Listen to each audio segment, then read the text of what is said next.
La mairie de Paris est partenaire du Forum international météo et climat. D'abord, on est partenaire depuis très longtemps parce que ce forum météo-climat permet bien sûr de réunir des scientifiques, des journalistes, des citoyens, des gens qui s'intéressent à la météo et en fait de la météo au climat, puisque c'est quand même aussi le chemin qu'ont fait beaucoup de journalistes et de médias. Donc être partenaire, c'est se donner aussi les moyens d'amplifier le message, le contact, de populariser, de sensibiliser encore plus de personnes à ce qui est en train de se passer sur la planète. Paris, c'est la ville de l'accord de Paris sur le climat en 2015 et donc nous avons, nous, ville de Paris, moi comme maire de Paris, une responsabilité très particulière et qui passe notamment par ce partenariat. Les problématiques liées à la sécheresse pour Paris en tant que telle, ce sont les phénomènes extrêmes, c'est-à-dire on peut se retrouver aujourd'hui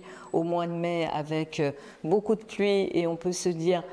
c'est bien, on a des nappes phréatiques qui sont pleines et on a évidemment une végétation qui est au mieux de sa forme, mais rien n'empêche que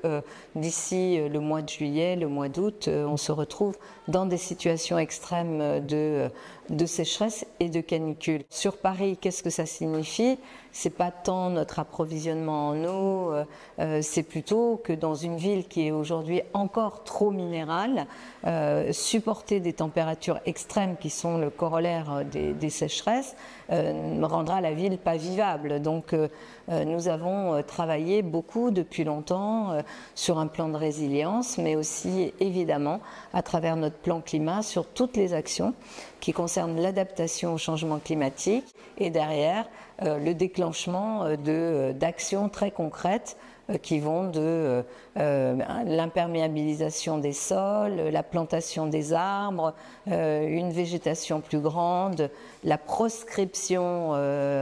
complète de tous les pesticides dans Paris depuis maintenant longtemps. Bref, tout un tas de mesures très concrètes qui relèvent de notre compétence et de notre responsabilité pour éviter les effets d'une sécheresse ou d'une canicule. Nous, on va plutôt parler de canicule que de sécheresse en ce qui concerne notamment les événements extrêmes auxquels nous avons déjà été confrontés et auxquels nous risquons d'être confrontés encore plus fortement dans les années qui viennent.